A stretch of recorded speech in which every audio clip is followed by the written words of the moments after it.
दोस्तों, मालदीव ने इस समय अपनी पूरी ताकत झोंक दी है भारत के साथ अपने रिश्तों को सही करने के लिए। लेकिन जो आंकड़े इस समय निकलकर सामने आए हैं उसने मालदीव को एक बड़ा झटका दिया है। इसके अलावा कनाडा से निकलकर आ रही खबर के ऊपर भी बात करेंगे, जहां पर ट्रूडो की सरकार गिरते गिरते बची है। दोनों खबर काफी ज्यादा इंटरेस्टिंग है, इसीलिए वीडियो को अंत तक जरूर देखिएगा। तो चलिए शुरू करते हैं इस वीडियो को। पहले बात करते हैं मालदीव से निकलकर आ रही खबर से। जब से मालदीव के नए राष्ट्रपति मोहम्मद मोइजू सत्ता में आए हैं, तब से भारत के रिश्ते मालदीव के साथ लगातार बिगड़ते चले गए और ये रिश्ते और भी ज्यादा तब बिगड़े जब मालदीव ने भारतीय सैनिकों को भारत में वापस भेजने की बात कही। इसके साथ ही प्रधानमंत्री नरेंद्र मोदी ने लक्षद्वीप का दौरा किया, जिसके बाद तो मालदीव बौखला ही गया और भारतीय प्रधानमंत्री नरेंद्र मोदी के खिलाफ अनाप शनाप बकने लगा। इसके बाद सोशल मीडिया पर एक बड़ा ट्रेंड बॉयकॉट मालदीव का देखा गया और इसका इम्पैक्ट मालदीव के ऊपर अभी भी पड़ रहा है। हालांकि उस इंसिडेंट के बाद मालदीव के राष्ट्रपति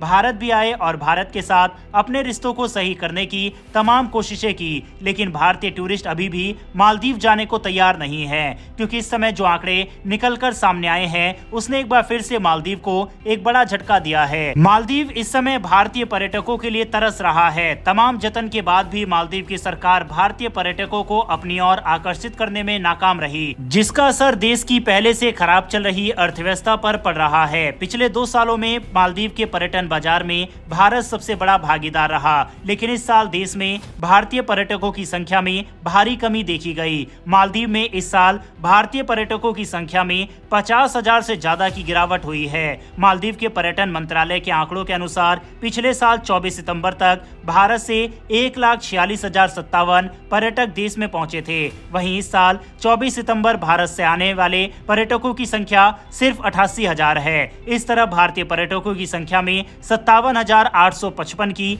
गिरावट आई है। आपको बता दें कि ये गिरावट तब आई है जब हाल ही में भारतीय पर्यटकों को लुभाने के लिए मालदीव ने एक बड़ा अभियान चलाया था, जो कि भारत के कई शहरों में चला था और मालदीव के पर्यटन मंत्री इसके लिए भारत आए थे। मालदीव ने उस समय वेलकम इंडिया नाम का अभियान चलाया था, जिसका कोई भी फायदा मालदीव को नहीं मिल रहा। भारतीय लोग अब मालदीव की जगह या तो अपने देश में ही घूमना पसंद कर रहे हैं, या फिर जिन देशों के साथ भारत के रिश्ते अच्छे हैं या फिर मालदीव की तरह चीपेस्ट ऑप्शन है वहां जा रहे हैं, जिसमें मलेशिया, वियतनाम, थाईलैंड, जॉर्जिया जैसे देश है, जहां पर भारतीयों की संख्या बड़ी है। मालदीव ने भारतीय प्रधानमंत्री नरेंद्र मोदी के खिलाफ बोलकर अपने ही पैर पर कुल्हाड़ी मारने का काम किया।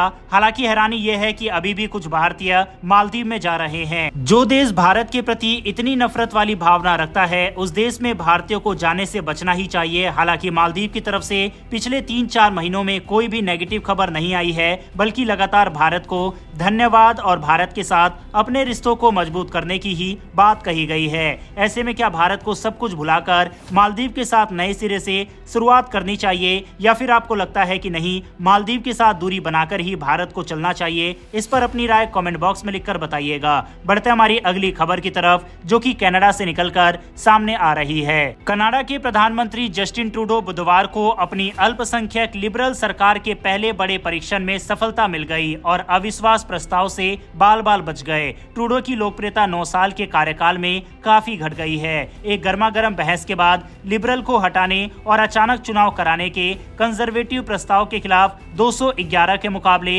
100 वोट पड़े। हालांकि सत्ता पर ट्रूडो की कमजोर पकड़ को आने वाले दिनों और हफ्तों में और अधिक चुनौतियों का सामना करना पड़ सकता है, क्योंकि मुख्य विपक्षी कंजर्वेटिव ने मंगलवार को सरकार को गिराने की फिर से कोशिश करने की कसम खाई है। एग्जिट पोल में बहुत आगे टोरी नेता पियरे पॉइलीवर अचानक चुनाव के लिए उत्सुक है, क्योंकि वामपंथी न्यू डेमोक्रेटिक पार्टी ने इस महीने की शुरुआत में लिबरल के साथ गठबंधन समझौते को तोड़ दिया था, जिससे ट्रूडो सरकार के गिरने का खतरा बना हुआ है। आक्रामक पॉइलीवर ने ट्रूडो की तीखी आलोचना की है, उन्हें हर मोर्चों पर विफल करार दिया है। उनके मुताबिक वर्तमान कैनेडियन प्रधानमंत्री बढ़ती महंगाई, आवासीय संकट और अपराध से निपटने में विफल रहे हैं, जबकि राष्ट्रीय ऋण 2 गुना हो गया है। इसके अलावा वर्ल्ड लेवल पर भी जिस तरह से जस्टिन ट्रूडो ने अपनी जगहंसाई करवाई है उससे भी कनाडा के लोग कुछ खास प्रसन्न नहीं हैं। आपको याद होगा कि किस तरह से चीन के राष्ट्रपति ने जस्टिन ट्रूडो को सरेआम सुनाया था। इसके अलावा G20 के दौरान भी